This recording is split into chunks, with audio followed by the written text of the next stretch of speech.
dang old complicated, you know, man. I got dang old Rubik's Cube, man. You like talking about that blue, red, man, then you get to one side and like messed up. All right, Jeremy Carl, welcome to the Jay Burden Show. How are you doing? I'm great. Thanks so much for having me on. Definitely. I'm very excited to speak with you. Been a long time fan of your work.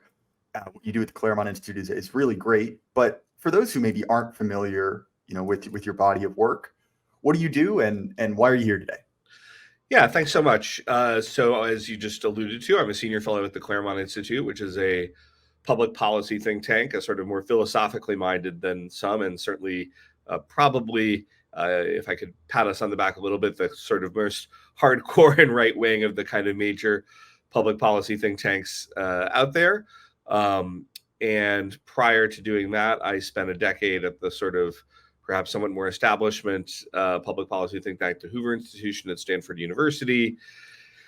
And prior to that, done a variety of things in my life, starting as even a .com 1.0 guy in the ancient days. But kind of maybe notably somewhere in between there, I served in the Trump administration as Deputy Assistant Secretary of the Interior and have been a public policy advisor to a number of folks who probably would not want to be associated with anything so edgy as the subject we're going to be talking about today. But I've sort of had a kind of interesting combination in my career of very practical politics and then writing about some things that are perhaps more of interest to a dissident or quasi-dissident or wherever you think your audience maybe fits in crowd. And in fact, I came across your great work while listening to Kashuta's podcast.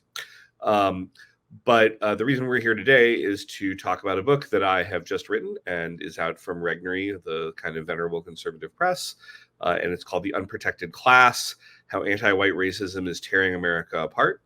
And so I sort of wrote that, and it'll be out on the 23rd of April, which should be right around just maybe a few days after I think this podcast will be eventually airing. And so if you kind of order it now, if you're interested in anything you hear, it should be there pretty shortly at your residence or place of business. Well, and I should say, I have not fully read your book. This is sort of short notice, but I've gone through quite a bit of it and enjoyed it greatly. So it's a highly, highly recommended book from me. But I'm curious, what was the impetus behind writing this? What is the thing that sort of, brought this topic to your mind? Well, I've been writing about and thinking about this subject for years. And kind of even before the sort of whole internet dissident, whatever space you want to do. I mean, I've been kind of engaged in and around this subject for a couple decades. Not necessarily always in a public facing way. And by that, I don't mean that I was some edgy anon account, but just that I wasn't always writing about it, but I was certainly thinking about it and reading kind of some of the leading edge type material on this. I sort of, this book, for somebody who is like me, kind of in the political mainstream, is there's not a lot of personal benefit to writing something like this. I mean, maybe I'll get lucky and there will be, but there's a certain amount of risk kind of to take on a subject like this. And for that reason, I really was very reluctant to kind of do so. And it was a little bit like maybe the biblical book of Jonah, where he says, go to Nineveh and preach about the sinfulness of their ways. And Jonah kind of runs away. I did a little bit of that. I ran away to Montana, where I live. I ran away to the Trump administration, where I said, I'll just kind of I didn't get into this in my intro, but my kind of formal public policy training is really in environment and resource policy. And what happened, of course, when I did that is just like God did with Jonah, a lot of my political writings, which were no secret, but they attracted a new prominence among our enemies, given that I was now in a senior governmental role. And so then that became a whole series of new controversies. And when I kind of got done with that experience of being in government, I said, I think this is God's way of telling me that I need to stop running away from writing this book or wishing somebody else would do it and just go sit down and do it and let the chips fall where they may. This is largely aside from the point of this conversation, but there's something to be said for the fact that if you look at our enemies, right, the people that hate us, there's sort of this realization that's like, well, I'm not sure I'd want you as a friend. So I'm not, this isn't entirely a negative thing that we're at odds. But not at all. In fact, I mean, and I was in that world. Look, I spent 20 years at Harvard, Yale, and Stanford, so I know all these people, and there were a very few ruptures that I've had in relationships over the years over politics, but most of them it was really addition by subtraction. I think that's well put. So this book is about, right, the unprotected status of white people in America. And obviously that has quite a lot to do with the civil rights revolution. And I think that a lot of people, especially more traditional conservatives, look at the civil rights movement as sort of a positive, noble thing. Obviously, we can say here that we do not support, racial discrimination. That's very much kind of the point of your book. But I think for a lot of people, there's this big question mark, like, well, what happened? I thought we were all supposed to be, judged by the content of our character, right? Is a line you'll hear often from conservatives. And so, where do you locate the sort of the genesis of this anti-white discrimination? Where does it start to creep into the legal apparatus? Yeah, well, I mean, I think my folks like my Claremont colleague, Christopher Caldwell, who wrote a very good book kind of on just the civil rights law piece of this a little while back, would sort of say, well, it was kind of present at the creation. And I think there's something to that. And yet at the same time, both as a kind of an ethical and practical matter, I don't necessarily find it to be the most prudential strategy for the right to kind of relitigate the Civil Rights Act of 1964, which was kind of the original act that sort of put a lot of this in motion. And that I think we can fairly say, look, and this is basically my position, there were some real problems that were in society in 1964, real problems of anti-minority discrimination, et cetera. The Civil Rights Act was perhaps a very blunt instrument to address those problems, but it did address them.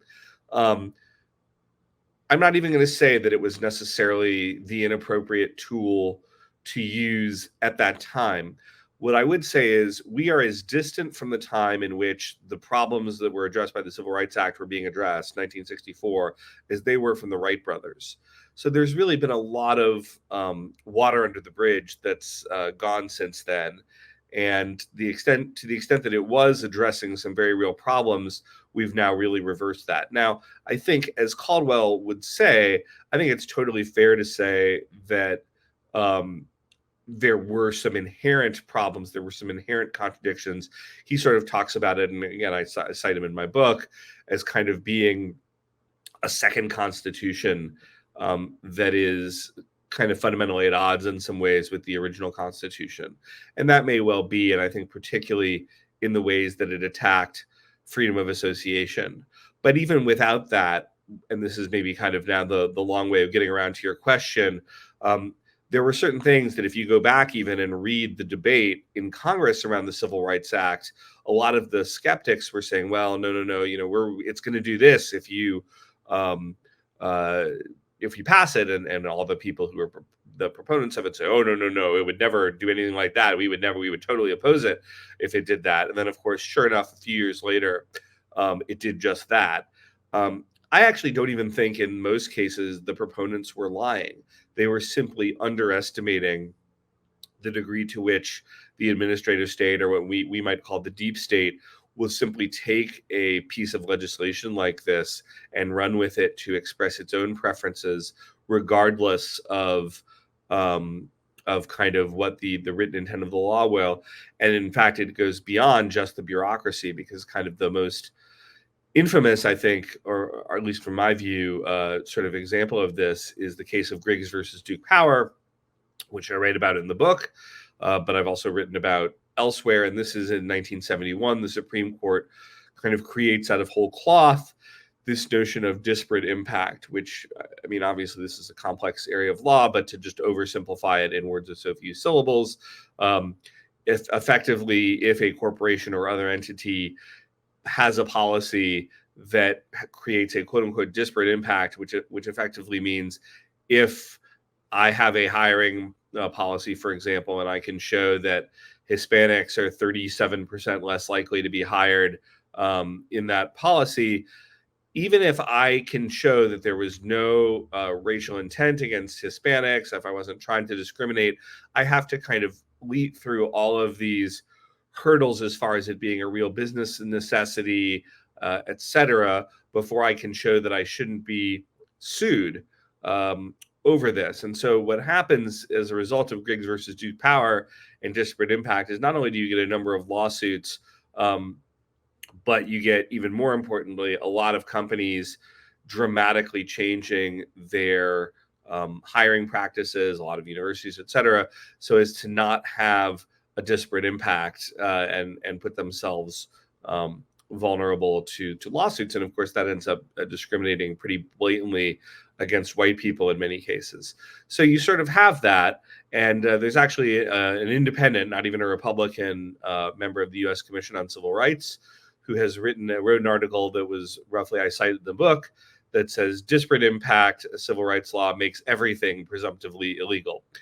And I think that's probably pretty much the case. So that would be one pretty dramatic example of where I think things began to go wrong pretty early, but it's kind of gone on since then, affirmative action, et cetera. And this is one of those things that you saw people get very upset about, right? With Ibram X. Kendi had that sort of line that said, it is not enough to not be racist, you must be actively anti-racist. And the problem is, from a certain perspective, that's a relatively traditional thing to say. That has effectively been the law of the land for 50 years. It is not enough that you don't, sit around in a smoky boardroom and say, we don't want any Samoans at this company. We won't hire any. And if it is shown, right, that there are less Samoans than there should be, and that question of how many there should be is again an open question, right? It is assumed that there is discrimination, that must be erased. And so, whenever we get into these conversations about like, well, how do we get rid of this sort of woke mind virus that's running through our society, it sort of comes up against this legal doctrine, right? It comes up against, this kind of assumed discrimination. And so it becomes very difficult, when you say, and you and I could probably agree on the fact that it's, not good to say, Irish need not apply. But the state, and let's also be honest, this is again the point of your book, does not apply this to all categories, but we'll put their thumb on the scale and say, no, you must. And so, we can talk about the theoretical implications of this, but how does this actually affect the kind of day-to-day experience of Americans?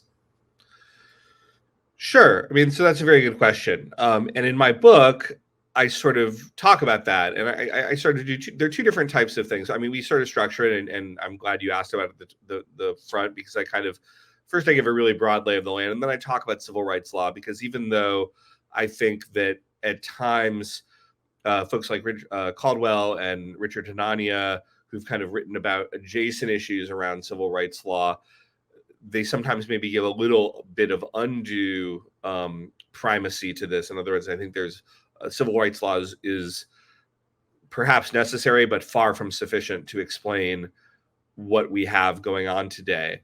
But then I move from there to kind of talking about how does this look like in very many different areas of society. So I do everything from talk about the church to the military to crime to big business, you name it. And so I kind of various people have kind of touched different parts of that elephant and maybe even written extensively about it. What I try to say is kind of link all of these different areas together and say, actually, the elephant is an elephant.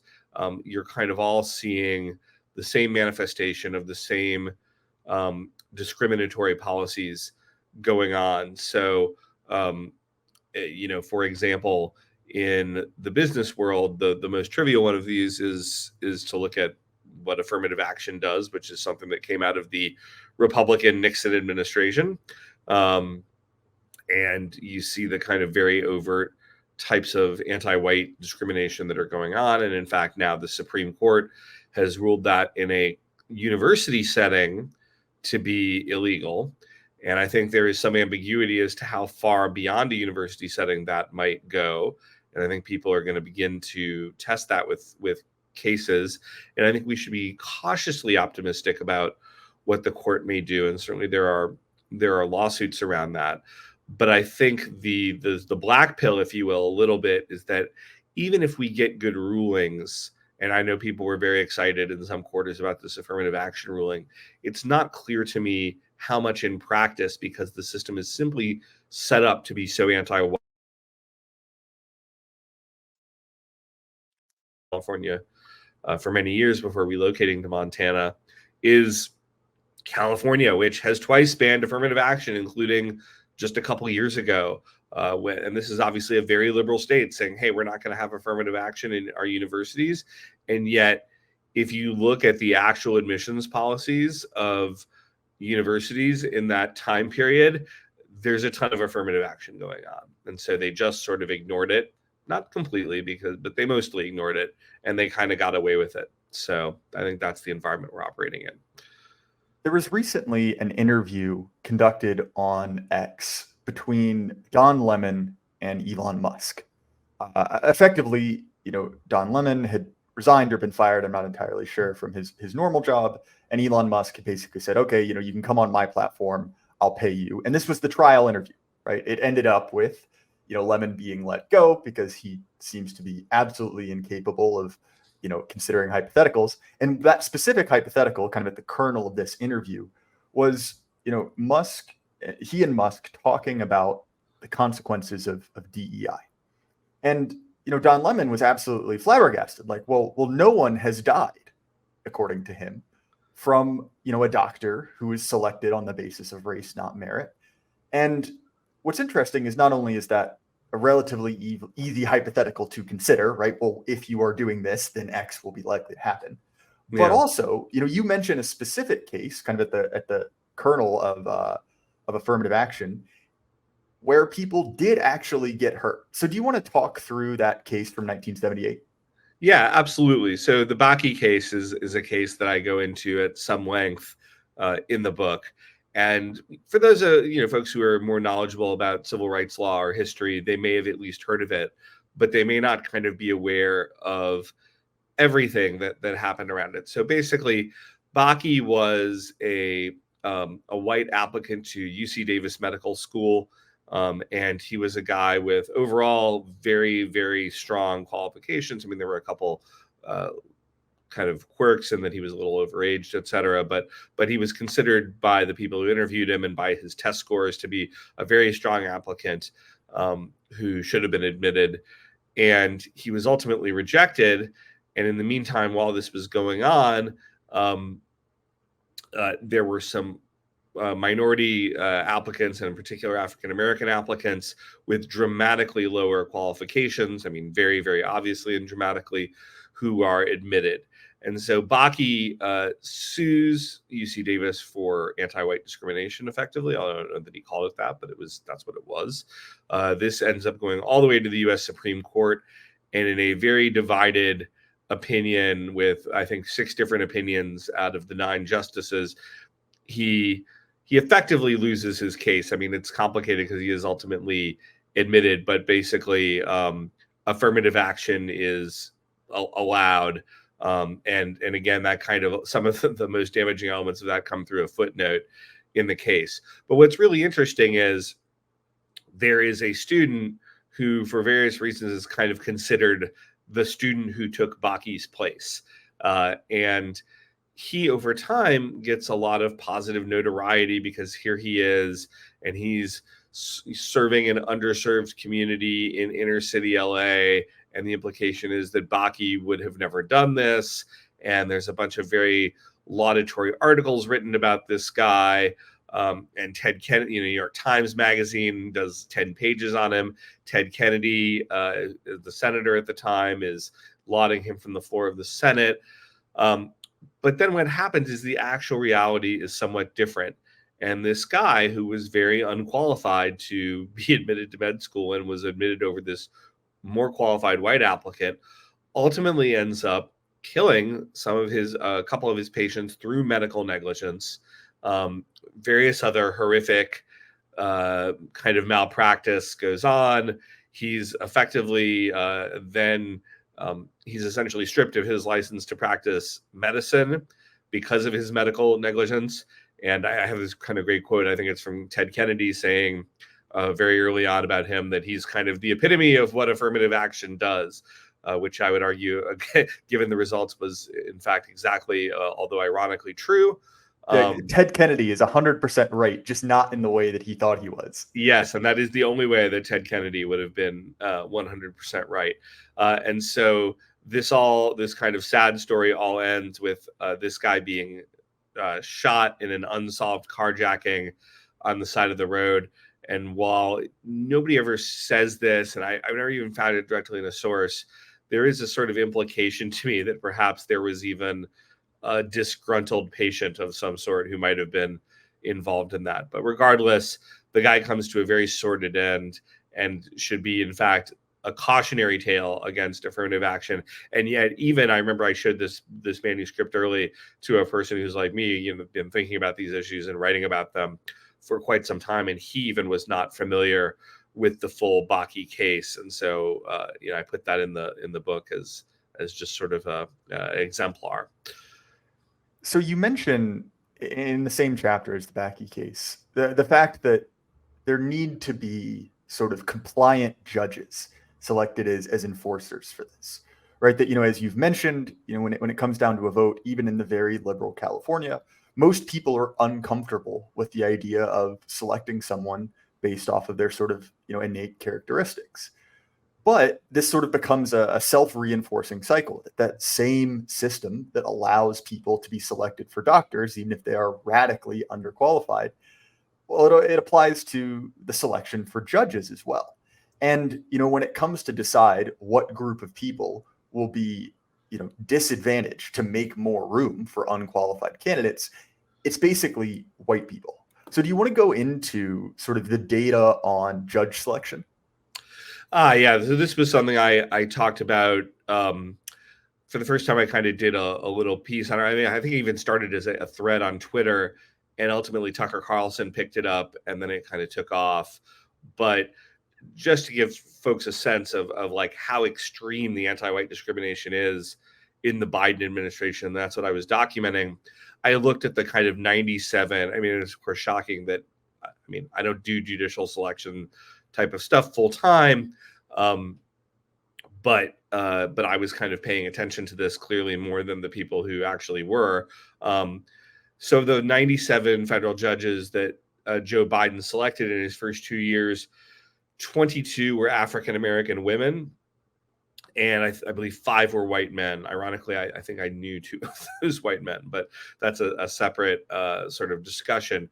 But okay, so that's even just setting merit aside. If you assume that everybody has equal merit by race, that this is a totally level playing field, the ratio of white men to black women in our society is several X. And so you would expect the reverse of this ratio to happen. But of course, people aren't equally qualified by race on average.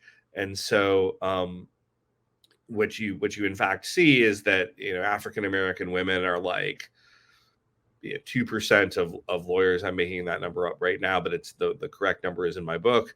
And 2 or 3%. And then when you kind of do the various other screens for kind of top law school and maybe a corporate partnership at a senior level, or the sort of or a senior legal scholar who's cited a lot, the sort of qualifications that we would generally expect a federal judge to have, we're talking about a really, really tiny number of African-American women and a much more disproportionate number of white men. But Joe Biden is just there blatantly discriminating against white men. And kind of in seeing that, I actually think it's gotten so bad, right, that you can't even justify this in terms of, it's political coalitions and he's just kind of rewarding the people in his coalition, because white men made something, again, I'm pretty sure I have this in the book, like a quarter of Joe Biden's voters or something. I mean, it's a significant number, and it's far above the percentage of people he selected. And so therefore, it kind of becomes a thing where all you have to do is really call attention to this level of discrimination. And if you're a white guy in society and you're a lawyer, why are you going to, over time, support a president and a group that is discriminating against you in such a blatant way? And so I think there's actually some sort of long-term opportunities that we're picking up as a result of this. And I suspect there's a lot of talented white male law students who kind of have looked at what's happened in the Biden administration and have decided, cynically or not, that perhaps they're a little more Republican than they realized. Well, this is something I even see in the dissident sphere. You know, I just to be perfectly honest, the likelihood of me ever becoming a federal judge was always pretty low, right? I'm not going to kind of, talk up myself too much. But, when I look at myself and I look at my peers, there's very much this attitude of like, well, you've made it clear. The regime has made it clear that they don't want me. Yeah. And so it's basically like, well, okay, then. Like, you've made that clear. I understand where things lie. And so you sort of start to cast around for, well, who does the regime hate? Because those are my friends. Yeah. I have and I've told this anecdote before on my show, so I'll be brief. But, when I went to freshman year, I was at a small liberal arts school and ended up, being indoctrinated effectively. I had a very large blue-haired woman, sit me down and a couple other, young men and basically say, look to your right, look to your left. One of you is a rapist, right? And you basically like, well, okay then, like we've sort of set our terms and, I wouldn't talk to anyone like that, let alone someone who is paying money to be here. And so, I sort of took umbrage to that. And that's how you end up with a anonymous podcast on the internet. Yeah. But one of the things that you mentioned is that, that when this policy hits judging, right, the kind of the application of law, we see a massive problem with crime. And crime is something that I think everyone has become more and more aware of. We're in sort of a national crime wave. But what we've also become aware of is sort of unequal application of the law in response to rising crime. And so we've seen, more and more of these, racially motivated attacks, particularly in the last couple of years against Asian people. And, you would assume in a well-ordered society that you would say, all right, you have punched this Asian woman in the head on the subway, you're going to jail. And not only have we not seen that, but that blame has been transferred from the people doing it to white people generally. So you may remember the Stop Asian Hate thing that was in my last year at school.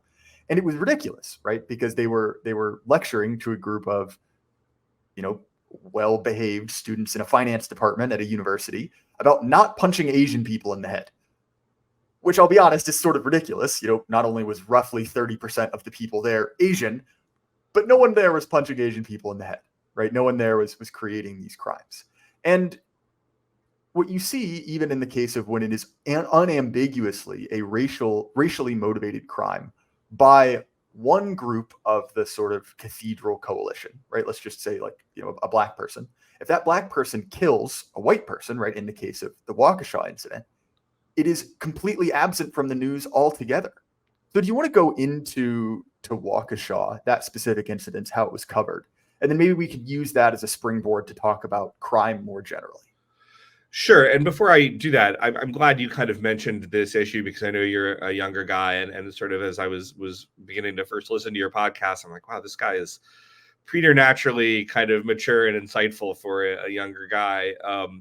But I think you're dealing with a different set of issues, problems, and deciding that you have a different relationship to the regime than folks like I do. And I'm 51, so I'm a lot older than a lot of the folks who are in today's dissident sphere, and you sort of see some of them sometimes try things and you kind of want to pat them on the head sometimes and have been like, look guys, I've seen this this circus before. On the other hand, I think the other relevance of that is for somebody like me, it wasn't, this anti-whiteness did exist even when I was going through the system originally, but I was able to work through it. It wasn't as severe. I've been able to kind of prosper and have a very good career despite it. It didn't hit me as hard as it's hitting young men in your generation, where I think almost you kind of look and you're like, well, I kind of have to be opposed to the system because the system is telling me quite clearly every day that it hates people and are like me. And so I think I thought about that. Really, in some ways, the book is kind of for people like you, your age, who are kind of out there. And I kind of think of it as dedicated. I mean, I have 5 kids of my own, and they're the older ones are just beginning to kind of get out into the world of work or thinking about that. And so these sorts of things come into play. So that's, again, a long preface, but I didn't want to let that go unmentioned. So on the crime question, you're absolutely right. And so in Waukesha, you have these sorts of things. In Wisconsin, where you first have this guy, Jacob Blake, who is really this absolutely good for nothing criminal who is assaulting the mother of his children and tries to kind of kidnap the kids. And then he is in a confrontation, totally appropriately, sort of shot by some police officers and is left partially paralyzed as a result.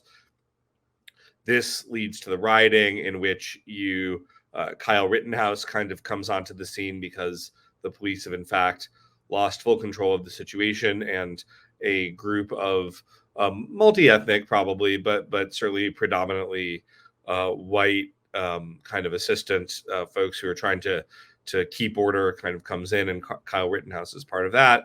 So then you get the whole kind of tragic circus around Kyle Rittenhouse, and then once he's acquitted, appropriately so, you get this other gentleman probably not quite the right word, but he's an African-American guy, and he's crazy, and he's just and he's kind of an evil guy, and he's literally just been let out on a absurdly low bail on a domestic violence charge, and he proceeds to drive intentionally through a Christmas parade in Waukesha, Wisconsin, injures dozens of people literally, and he kills a number of people, including like a 9-year-old kid and some grandmothers and all the sorts of people who you would think would be sort of infinitely sympathetic victims.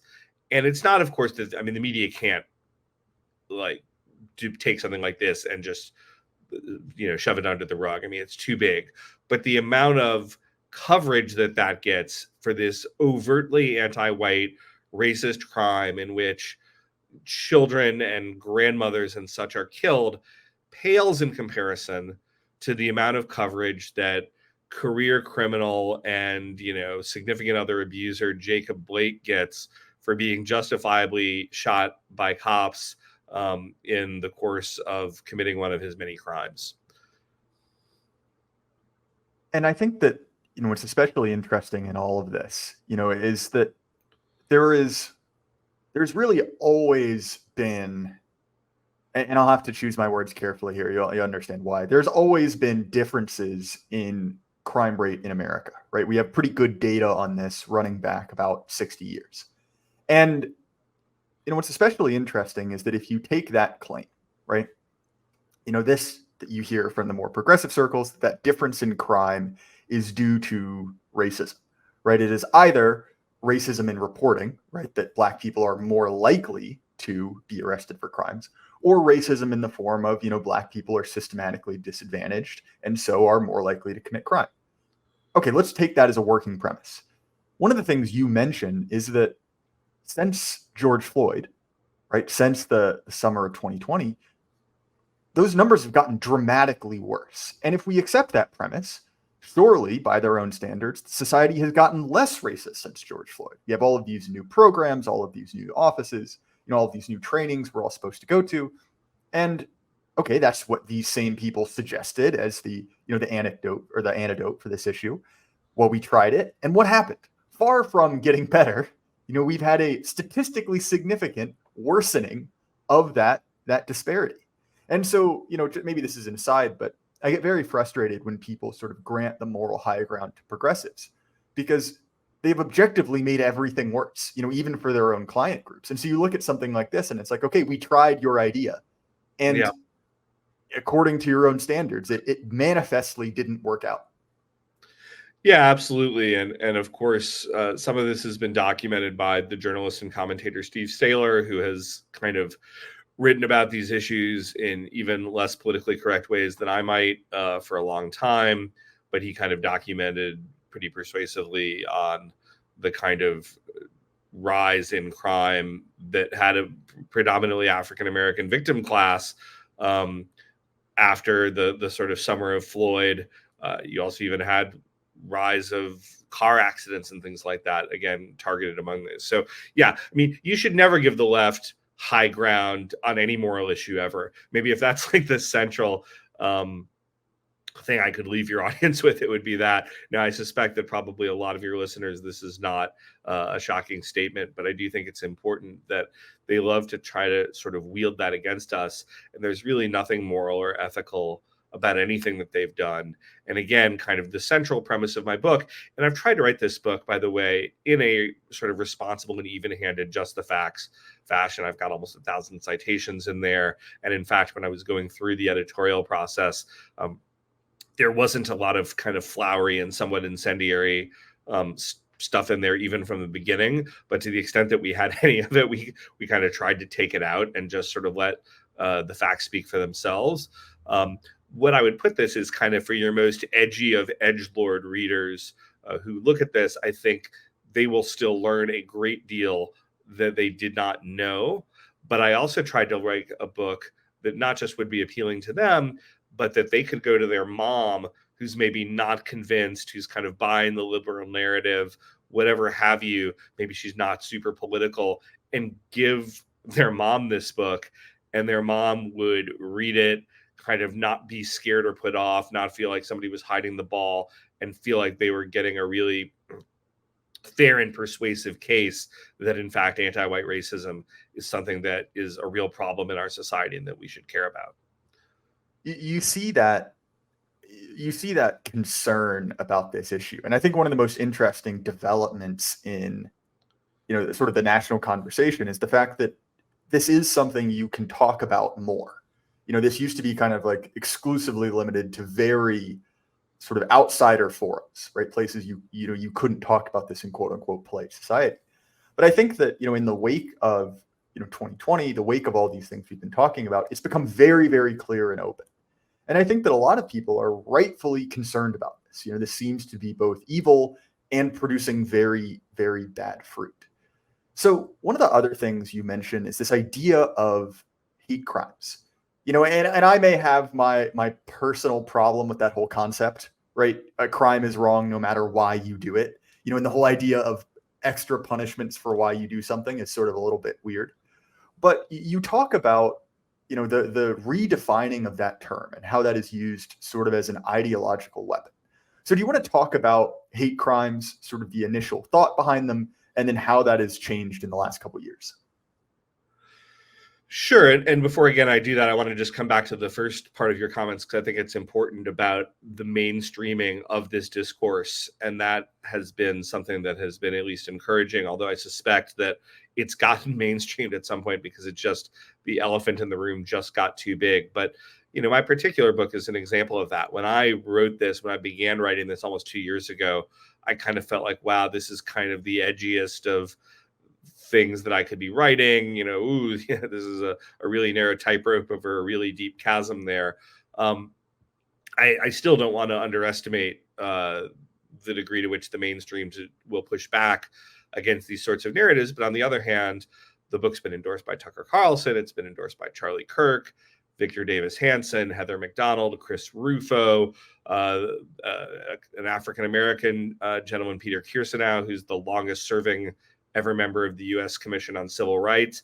So you can actually write a book like this right now that is pretty edgy, that states some of these unpopular truths. And I think the mainstream has moved more toward talking about it. There are guys like Charlie and Tucker and Matt Walsh who will use the phrase like anti-white.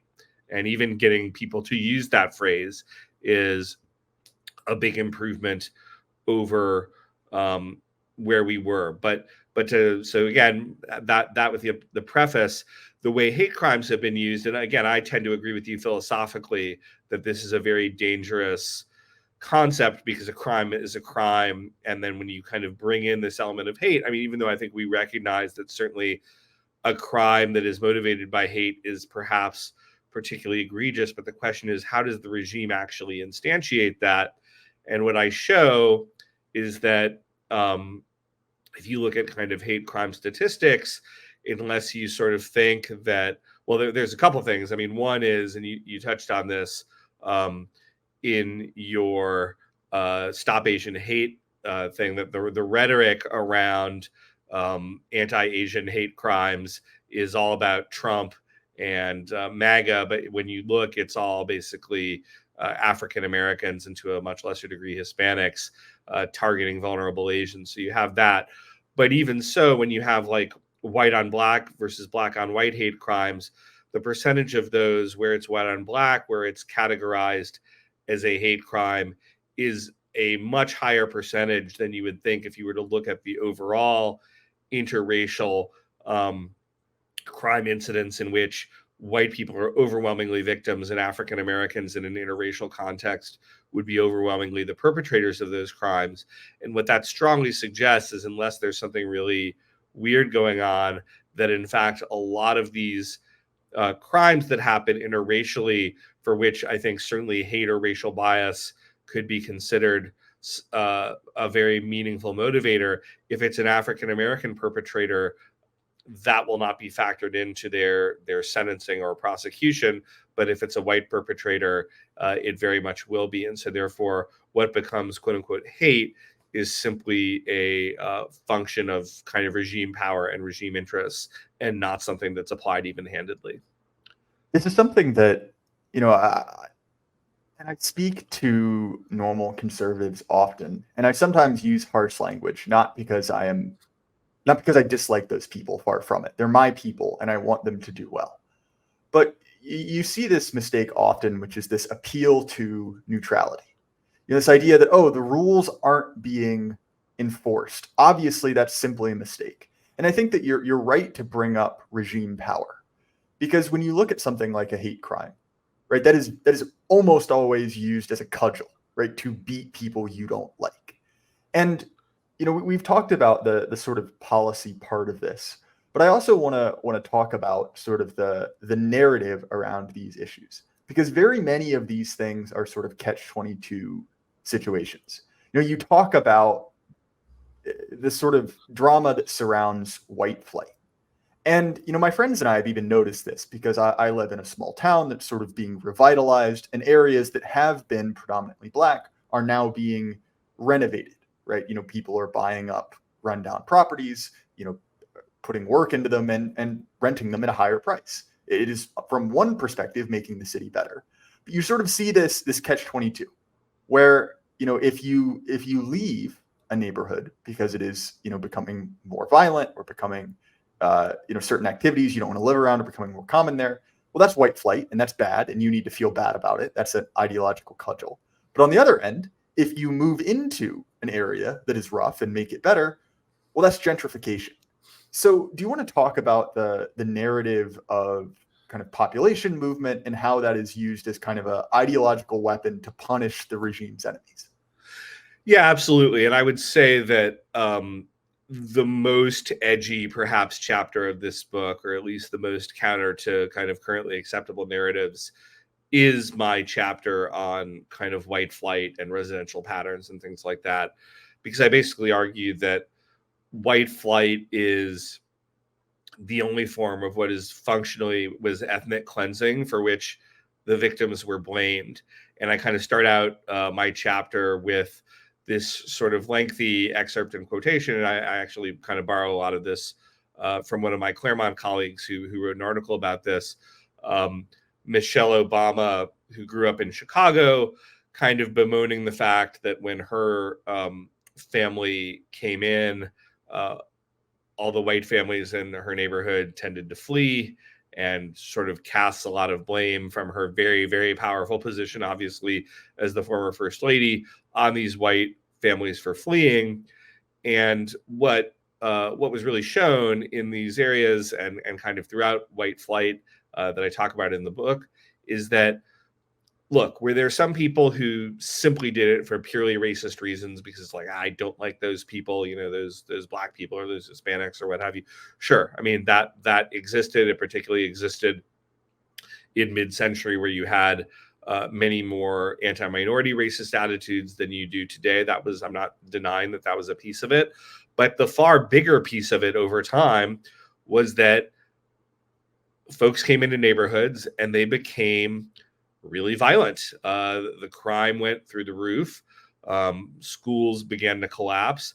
And so people with great reluctance left these neighborhoods. They left the neighborhoods that Michelle Obama was in, not because they hated Michelle Obama and her black family, but because they'd kind of seen this movie before. And sure enough, this neighborhood moved from one of the safest and nicest parts of Chicago to one of the most dangerous over the time that Michelle Obama, and a little bit afterwards, she's growing up.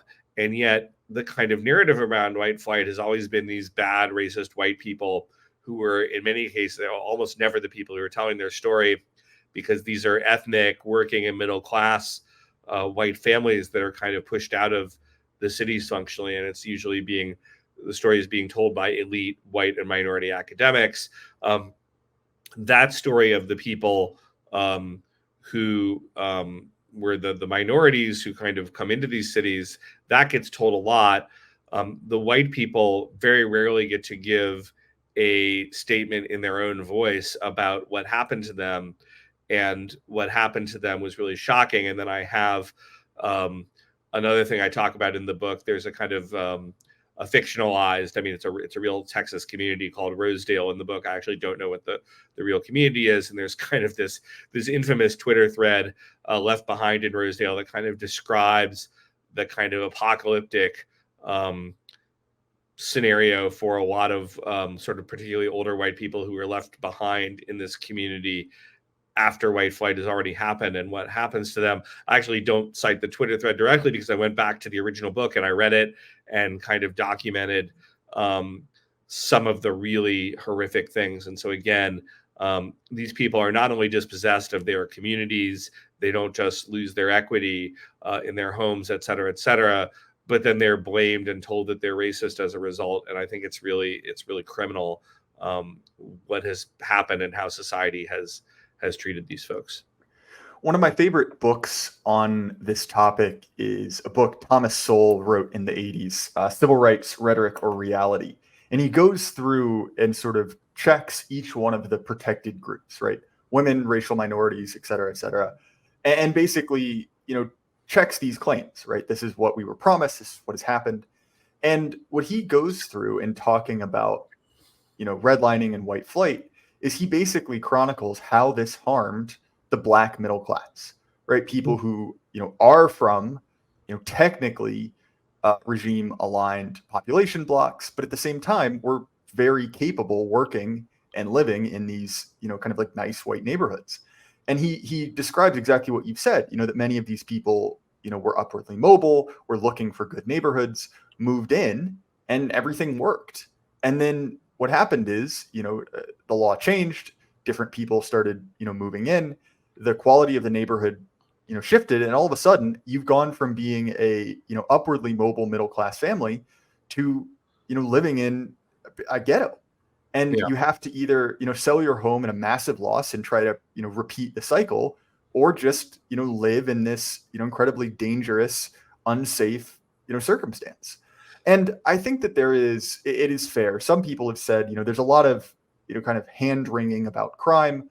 America has always, on a relative scale, been more violent than places like Europe. And that's probably true. But at the same time, I think there's something we have to ask, which is basically, do we have to live like this?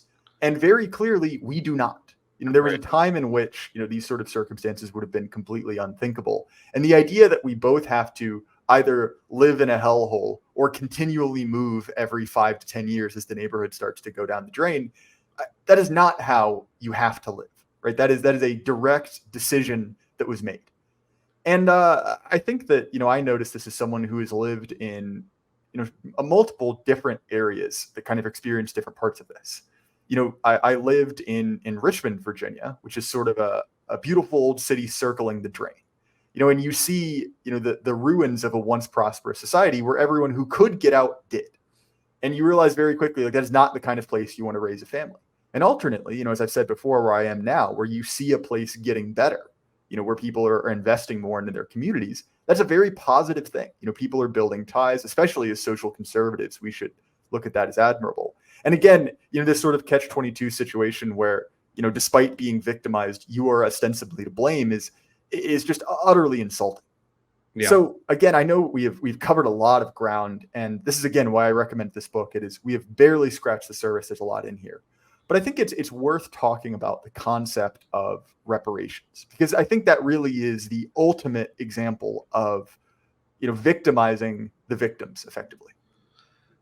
Yeah, absolutely. And what I would say, and I think it's interesting that you mentioned Seoul. And when I go back and think about, well, when did I really start thinking about these issues really seriously? I think the first time I really kind of have a consciousness that I was really thinking about them pretty deeply was 20 years ago. My wife and I were living in India, and I read Seoul's book, Affirmative Action Around the World, an empirical study, I believe is the subtitle. And I realized that a lot of the kind of rhetoric that I was seeing about affirmative action in India was really the same as what I was seeing in the US, with the same kind of bogus justification, but just different groups involved. And Sewell sort of documents that very nicely in the book. Yet at the same time, as a white guy, I felt like it was important. Sewell he's a great scholar. I don't just want to be able to, here I'm citing this African-American guy, so it's okay. I felt it was really important that white people speak about these problems in their own defense and without apology. There were some people who came to me when I was originally going to write this book, and they said, kind of ironically, given some of the things that happened, hey, this is a great idea, but Candace Owen should do this book. And I sort of said, well, no, the whole point is I don't need to be hiding behind somebody of an appropriate race to write this book. I should be able to write this book myself.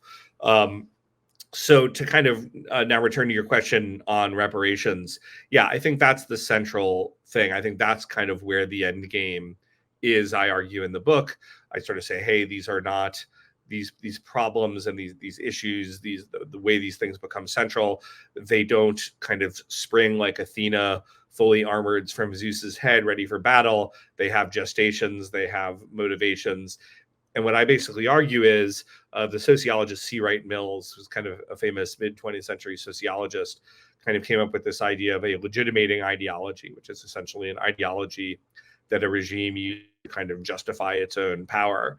And essentially kind of to kind of be crass about it, what I think is happening is white people, because they were the predominant population in America for generations and the people who had the predominant amount of wealth, they've got a lot of resources in this very wealthy country. Other groups want those resources, and it's not kind of acceptable in an American context, nor would it even be practicable given the number of white people who are still around with power for them to just say, hey, give me your stuff, I'm taking it. You have to have and develop an ideology that kind of justifies this in terms of social justice. And so I think the whole rhetoric around this kind of concept of reparations and many of these other things that follow is kind of a rhetoric that is kind of focused around, hey, you as white people are uniquely guilty. You have a inherent racial blood guilt. In the religion chapter, of course, I talk about from a Christian perspective why this is an enormously heretical sort of notion, but this is essentially what they're riding with. You have this inherent racial blood guilt, and as a result, you need to give us a bunch of stuff to even out things. And so reparations within the regime functions in this really ideological context. And you make the argument that this is sort of the end goal, right? The unstated purpose behind all of these programs, all of these decisions, which is basically a massive transfer of wealth. I speak quite often to guys from South Africa, and I think that they're a useful test case, because you have it, sort of a more radicalized, more extreme version of what we have here. And you hear often this idea of Radio Rwanda, right? This kind of like gradually increasing pressure cooker, justifying, and again, I'll have to be delicate here, but justifying extreme racial hatred. And within the bounded rationality of this system, there is really no argument against reparations. And from a certain perspective, we've sort of had informal reparations, right? You can look at, who pays taxes and who receives government subsidies. But there's at least exactly. Yeah, this is at least the thin veneer of, being a neutral system. And, there's a common aphorism in conservative circles, like, where California goes, the nation follows. Basically, California kind of cooks up a lot of these kooky laws, and 20, 30 years later, that becomes federal policy. And you've watched the trial of out and out reparations, right? I believe San Francisco was just trying out pure cash payments. Yeah. And so it seems very much on the horizon, so to speak, the idea of just paying people for being members of a certain race. Yeah. Yeah, absolutely. And I think I'm going to kind of slightly and gently and fondly reprimand the sort of extreme black pillars, who might be some of them among your audience, in that we're not going to be South Africa, and we're certainly not going to be Radio Rwanda for a variety of reasons. And one of which is just our demographic situation is much different. I mean, in South Africa, you've got I think it may be at the time that apartheid ended and things sort of began moving toward a black majority government. You had maybe 10% white population and a 80+% African population, with a smaller number of what were called Cape Coloreds.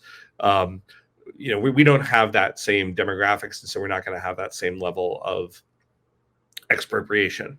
On the other hand, you're beginning to see some things on a lesser scale that are plenty concerning, and we're beginning to see kind of overt wealth transfers.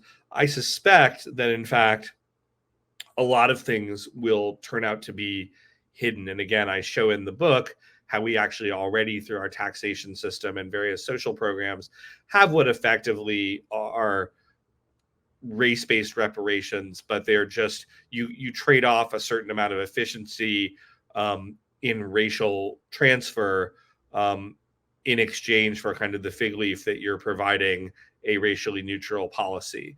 And so I think we'll probably see some of both, but I think that's where we're headed. I think it's very obviously concerning, and we've got to put a stop to it. And again, I wrote The Unprotected Class to kind of, at the end of the day, to kind of raise people's awareness, because I think there's a lot of white people, in particular, although this is not just a book written for white people.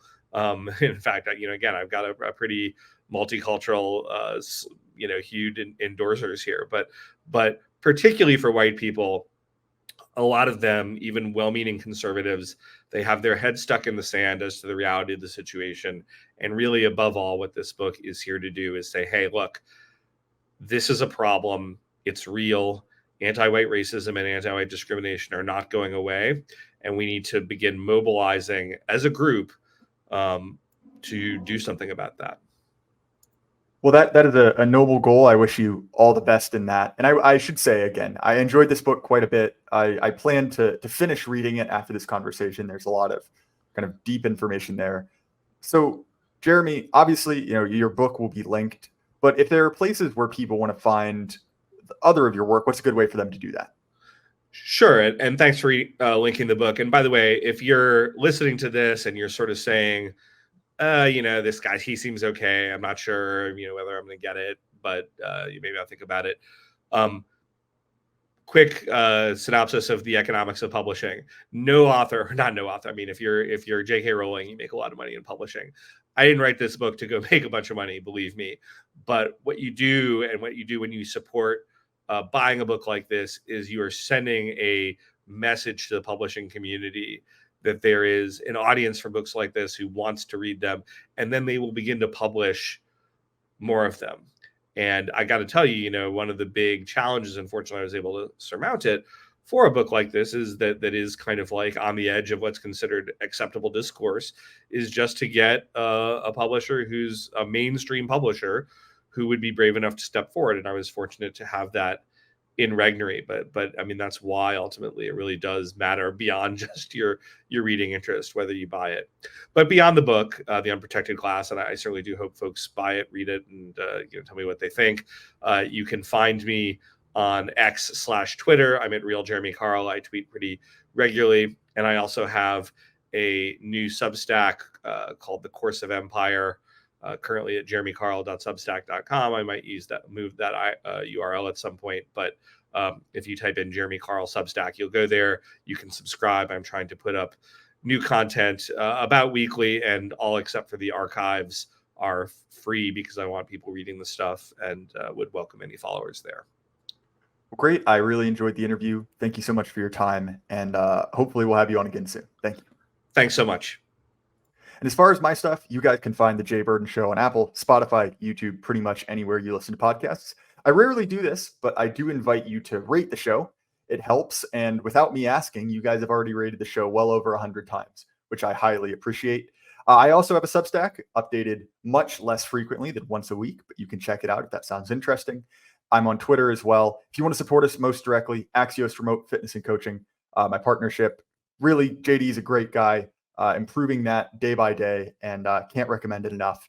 And remember, everyone, keep your head up. The lie can't last forever. Good night.